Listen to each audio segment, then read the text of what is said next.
Assalamualaikum warahmatullahi wabarakatuh.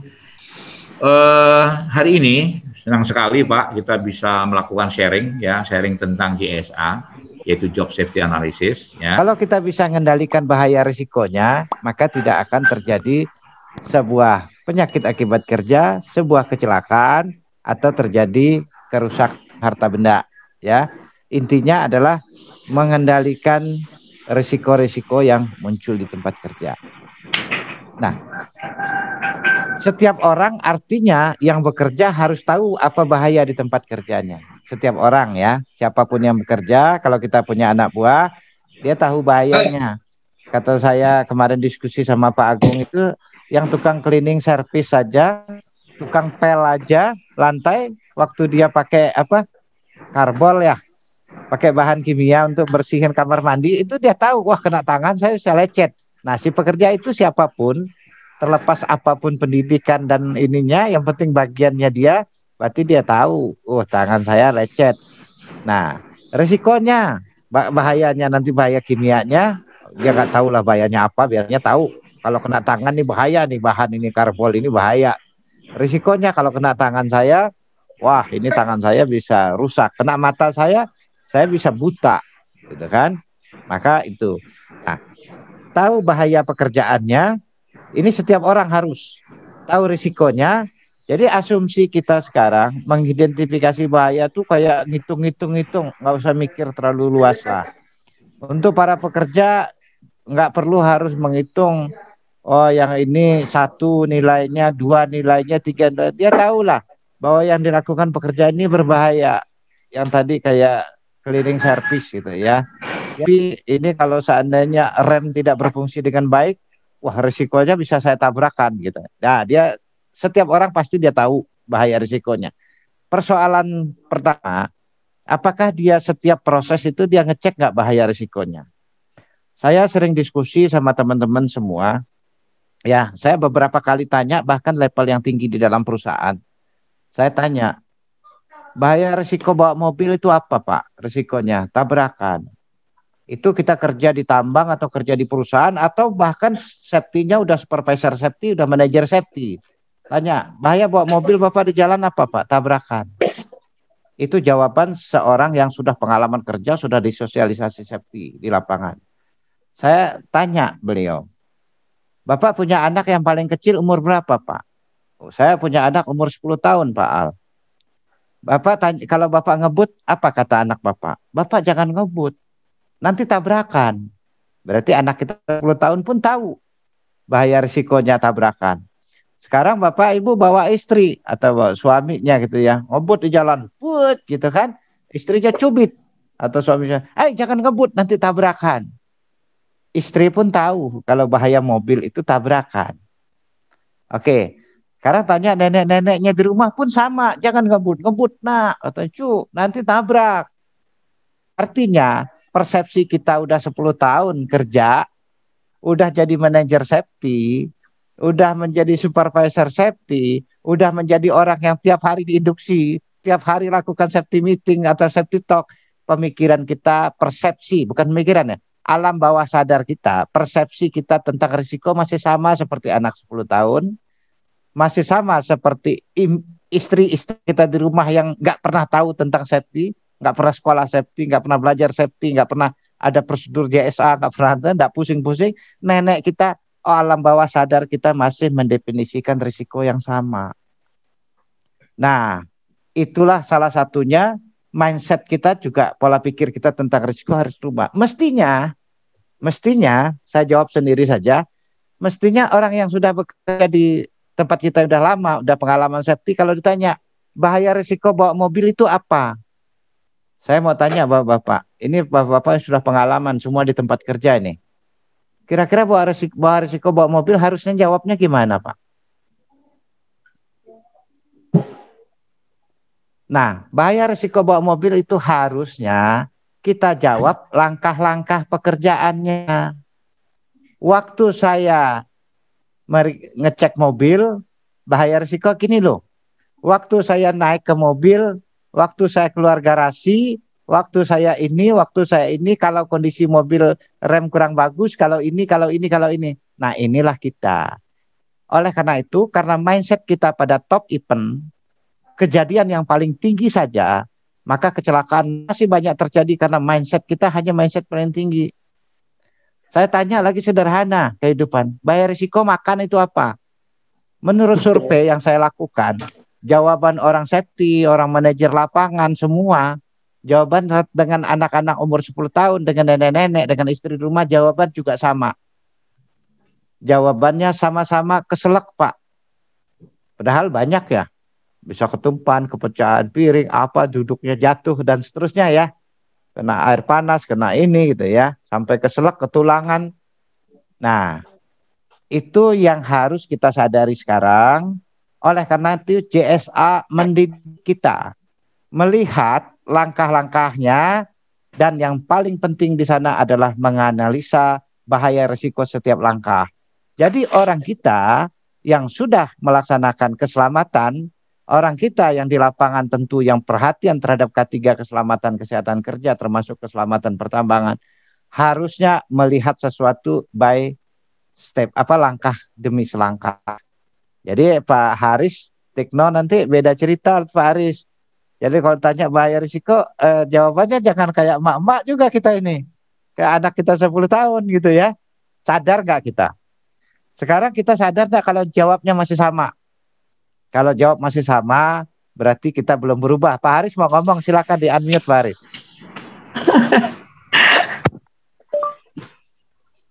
Silakan Pak. Sekarang pukul 15:03.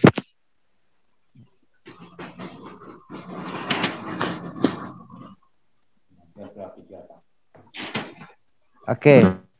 Ya Pak Ari, suaranya nggak itu. Oke lah ya.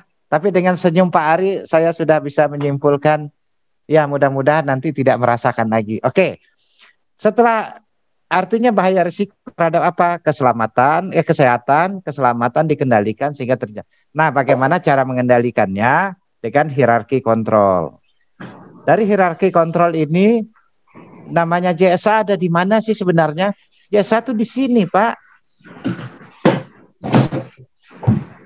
JSA itu pengendalian kontrol di tingkat yang ketiga. Maka yang namanya tingkat pertama efektif, engineering ya direkayasa. Pengendalian ketika dua administratif efektif, orang tidak kompeten tidak boleh masuk ke tempat kerja, orang yang tidak punya authorized tidak boleh mengoperasikan gitu ya. Nah, yang ketiga itu kurang efektif yang kita pelajarin sekarang. Sangat tergantung kepada orangnya. Oleh karena itu, JSA ini harus betul dan digunakan dengan sebenar-benarnya. Karena setiap orang mempraktekkan bisa berbeda. Ya, administratif udah jelas dari depan udah dikurung duluan, ya kan? Work practice itu pengendalian yang paling depan yang bisa dilakukan, yang sifatnya banyak variabel seperti Pak Anton sampaikan tadi juga itu salah satu variabelnya, dan itu sifatnya work practice, praktek kerja.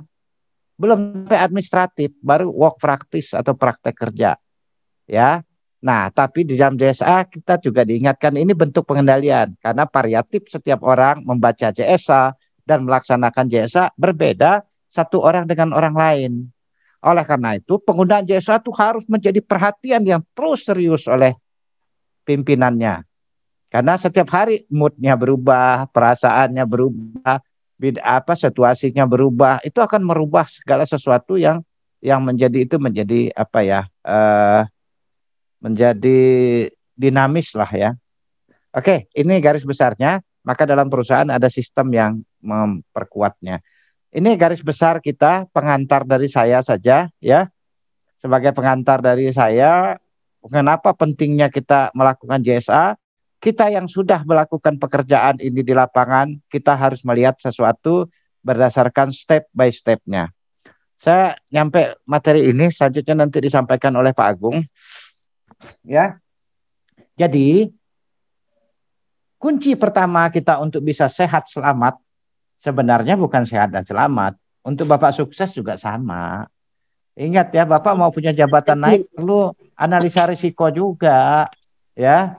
Perlu strategi dan analisa risiko juga, ya. Kalau kita tidak punya strategi dan analisa terhadap risiko mengatasi segala Saya ini kurang cerdas, tapi saya rajin dan rapi pekerjaannya. Wah, akan lebih berhasil. Saya ini pintar dan cerdas gitu ya. Saya punya strategi biar lebih cepat. Ya, harus risiko-risiko kemungkinan itu harus dibaca. Nah, kunci pertama adalah kita mengelola risiko. Ya, mengelola risiko tadi kita menggunakan analisa risiko, ya, pertimbangan-pertimbangan. Jadi nanti dapat risk profile pekerjaan A, bahaya risiko seperti ini. Nah, terhadap pekerjaan bahaya berdasarkan tugasnya, task risk-nya, tugasnya, nanti yang pertama diapain dulu? Kita daftarin tugas-tugasnya, dari masing-masing tugas kita hari-hari dilakukan risk management.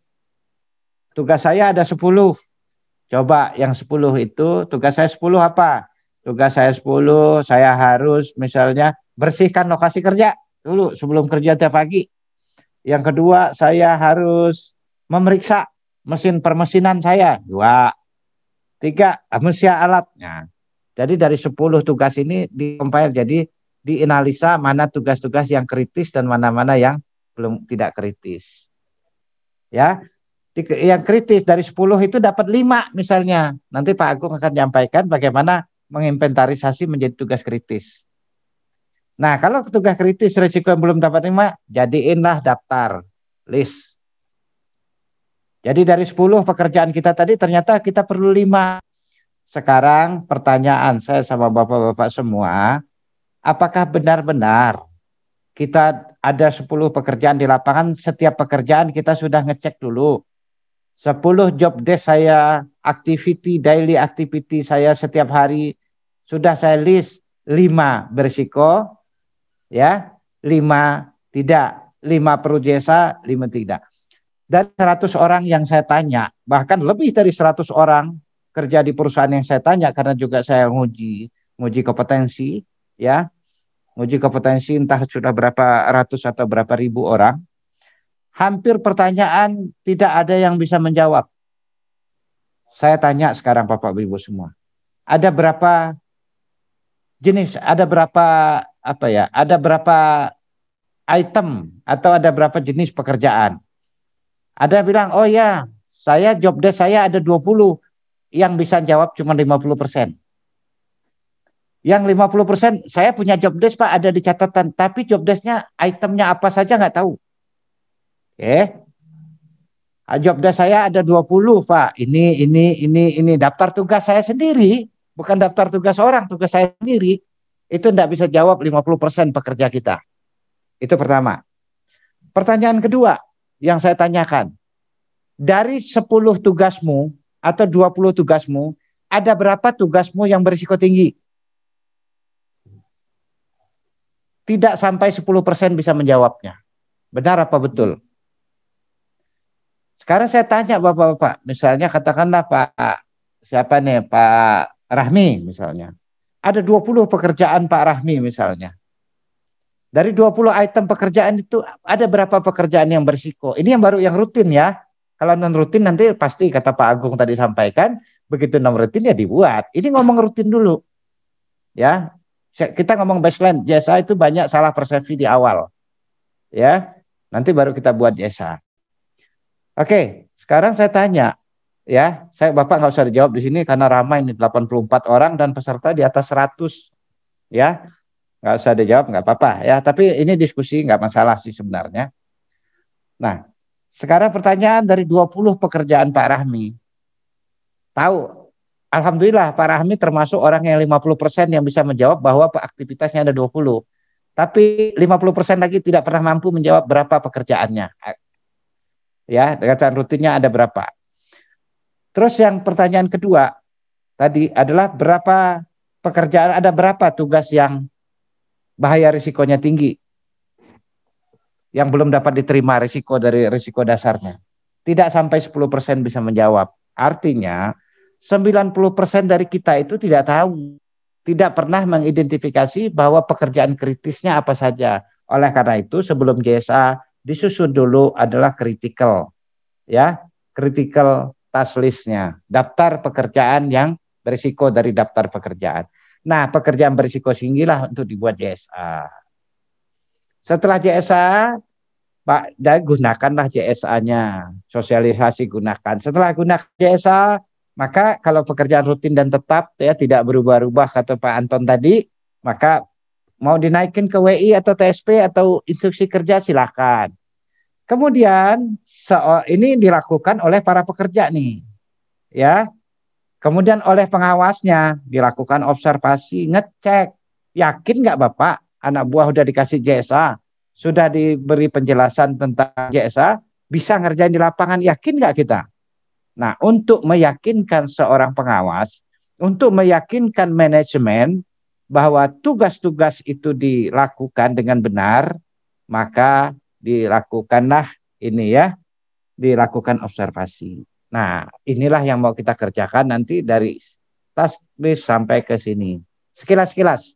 Tapi kalau nanti perlu pendalaman lagi, ya pendalaman lagi nanti dipersilahkan. Suara saya hilang ya? Halo? Tidak Pak, Ada, Pak. bagus. Ada, alhamdulillah ya. Pak Anak Haris kayaknya nikmat banget tuh hidupnya lagi di mana itu. Betul sekali Pak ini Pak. Oke. Nah, nanti pengendaliannya tentu ikuti hierarki kontrol. Kalau di tambang itu kita kenal ada engineering administratif, nanti Pak Agung jelaskan. Nah, nanti dievaluasi terus-menerus ya. Sebenarnya cara melakukan identifikasi bahaya risiko nanti next lah. Next ya, kita akan bahas mengidentifikasi bahaya risiko itu banyak cara. Bisa job portrait analysis, WAIP model, sebab akibat dan segala macam. Metode kita sekarang bikin identifikasi bahaya risiko nih, kalau kita sekarang nyebut IBVR, yang laku di tempat kita di Indonesia itu hanya satu cara yang paling umum, namanya brainstorming, hanya diskusi-diskusi saja. Padahal melakukan assessment yang baik itu bukan hanya dengan brainstorming, ya, melakukan itu bisa dengan WAIP, dengan macam-macam cara. Tapi kita yang lakukan sekarang brainstorming. Oleh karena itu, mengidentifikasi bahaya risiko ada baiknya tidak dilakukan sendiri, ya, karena brainstorming konsepnya, pemikiran, diskusi. Oke, itu saja terkait dengan ini. Saya udah agak panjang lebar ngabisin waktu, kata Pak Agung. Pak Agung udah protes sama saya. Dan kemudian JSA kita lakukan review dan kontrol. Oke ya. Jadi ngelola risiko kita di pertambangan atau di industri apapun sekarang, harusnya kita ngelola risiko ini dalam 3 tahap pengelolaan risiko. Ya, pengelola risiko masa lalu. Risiko masa lalu itu apa? Risiko yang telah terjadi, ada insiden ya.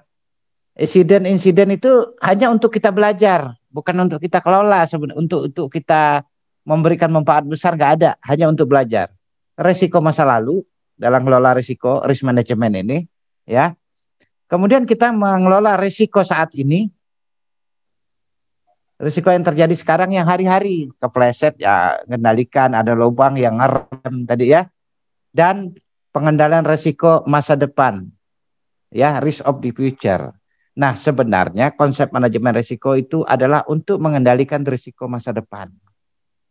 JSA itu adalah untuk mengendalikan risiko-risiko yang, ya, jangan sampai terjadi sebuah insiden, bukan mengatasi kejadian-kejadian yang misalnya emergency atau hal yang reaktif, tetapi lebih ke masa kini dan masa yang akan datang. Oke, oleh karena itu saya sendiri punya quote ya, dalam pengelolaan keselamatan kita fokus pada pengelolaan risiko. Kita belajar dari masa lalu, jangan fokus pada insiden, tapi belajar dari masa lalu, mengendalikan risiko saat ini yang dihadapi hari-hari, mencegah risiko yang mungkin terjadi masa yang akan datang, ya, future. Nah, kira-kira itu ya, dan pengelolaan sebaiknya sistem manajemen. Dan mengelola risiko bukan bagaimana esok. Ayo, saya tanya bapak-bapak semua. Kita sudah membuat dalam kehidupan kita sehari-hari bagaimana esok menjadi esok bagaimana. Kalau bagaimana esok itu berarti kumaha esok wae gitu. Gimana besoknya? Kamu gini-gini besok gimana? Udahlah, air mengalir aja, gimana besok aja lah. Jadi nggak usah mikir gitu. Tapi dalam manajemen risiko kita sudah mengantisipasi risiko yang akan bagaimana esok. Jadi esoknya bagaimana udah kita desain. Oh kalau terjadi begini, kalau jadi gini.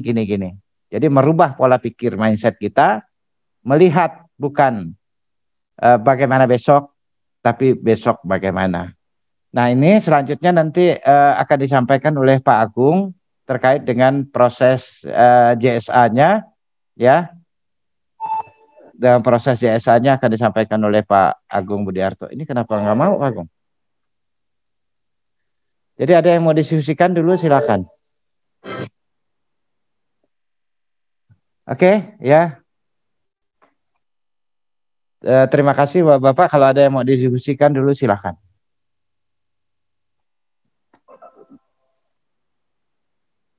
Pak Agung, masuk screen di. Silakan Pak Agung. Terima kasih. Ini sepertinya di tempat saya ini karena beda ini ya, atau beda kasta atau gimana saya nggak tahu ini. Internetnya agak ngadat nih tempat saya. Kalau Pak lancar, tapi saya ngadat ini. Apakah teman-teman bisa monitor ini? Bisa monitor saya?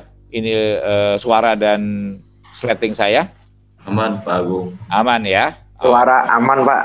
Oh, suara aman. Jelas, Baik, jelas. Baik. Tadi sudah panjang ya, Pak Al ini suka panjang dan lebar soalnya ya. Kalau saya sih nggak suka panjang tapi nggak suka lebar kalau saya. Ya, ya gitu. Kalau Pak Al memang suka panjang dan lebar yang menyampaikan di situ.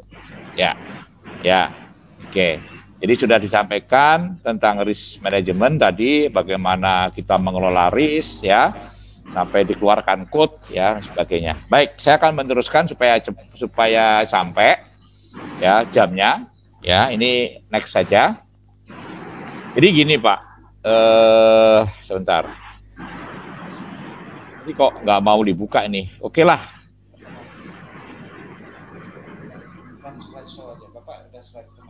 Saya nggak usah pakai slideshow aja deh kalau gitu. Ini kayaknya slideshow-nya otomatis. Ya, ini kelihatan nggak Pak? Kelihatan ya? Kelihatan, Pak. Kelihatan. Kelihatan ya? Oke, kelihatan Pak Agung. Mohon maaf karena slideshow-nya ini kayaknya otomatis ya. Kita pernah mempelajari ini sebetulnya rasio kecelakaan ini atau accident ratio ini reference udah dianalisa atau ditemukan pada tahun 69 ya. Ini tahun yang bagus ini Pak. 69 itu kan tahun yang enak ya kan?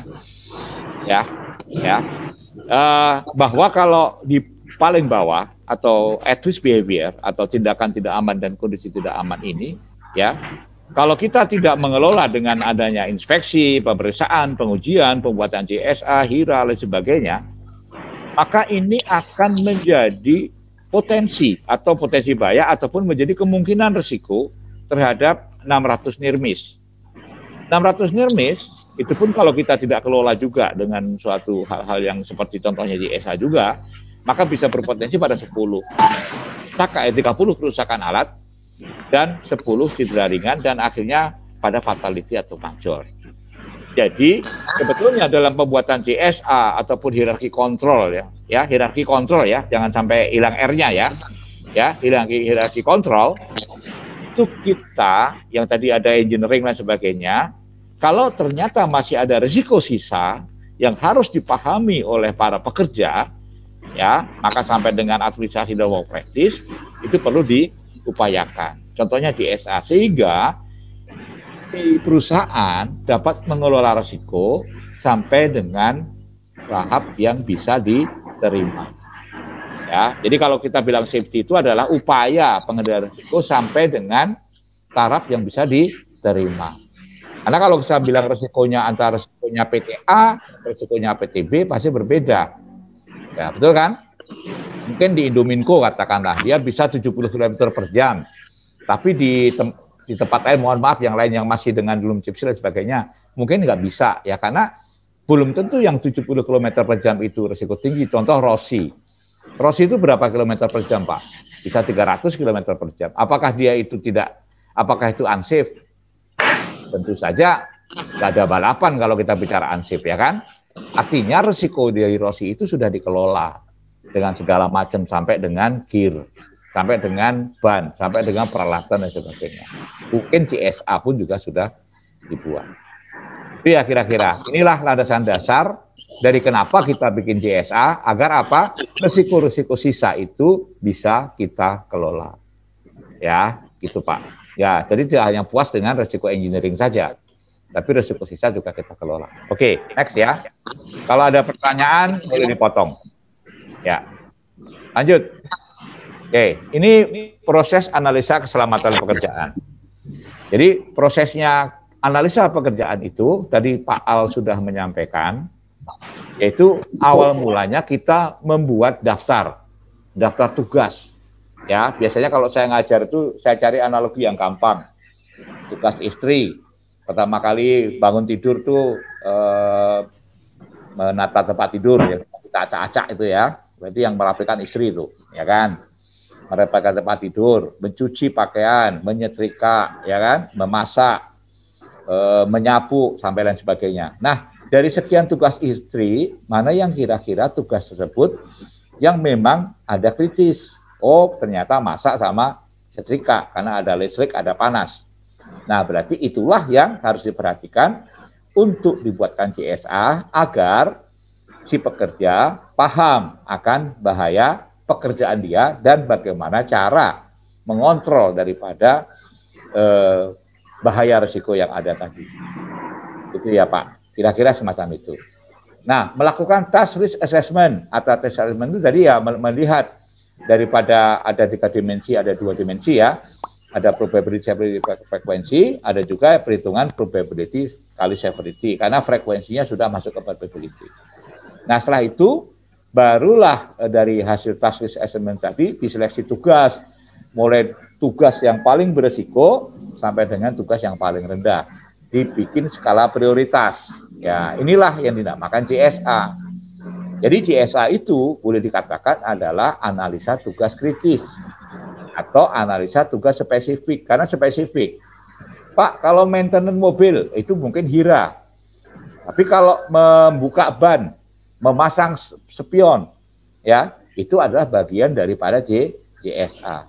Jadi CSA itu memang konsumsinya untuk para pekerja, sehingga dia benar-benar paham akan risiko ataupun bahaya yang dia kerjakan. Nah, kadang-kadang di dalam beberapa teman itu mengatakan CSA 3 kolom, isinya urutan langkah, bahaya, sama risiko. Pak, bukannya bahaya itu potensi, tapi kalau kita di CSA kok lebih cenderung kepada risiko. Nah, gitu kan? Nah, kalau di tempat, kalau kami ya, kami ini dari OSIS juga ya, kami menerangkan bahwa kolom kedua itu bahaya risiko, bukan bahaya saja. Artinya apa? Risiko itu terjadi karena ada 2 bahaya. Nah, berarti bahayanya apa? Contohnya umpamanya pekerjaan menyiapkan peralatan, ya kan, di toolbox gitu ya, di toolbox itu. Berarti apa bahaya risikonya? Ya kan, kaki tertimpa peralatan. Jadi bahayanya apa? Ada 2, kaki sama peralatan. Risikonya tertimpa. Nah, begitu Pak. Jadi tidak boleh tertimpa, tergores, ini kadang-kadang ini yang sering terjadi kalau saya meneliti teman-teman pada membuat CSA. Sehingga tidak spesifik, sehingga bagaimana nanti cara pengendaliannya juga tidak tepat. Ya, ini saya lebih cenderung kepada praktis ya, gitu.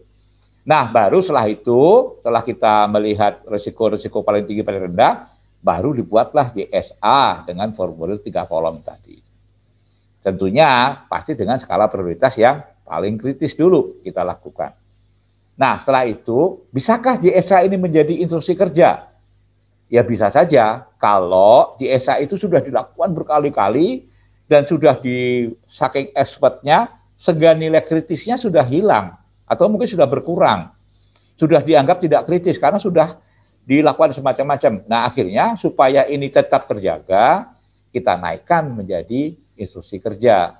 Kolom di tengahnya dihilangkan, sehingga tinggal urutan kerja sama pengendalian, umpamanya semacam itu.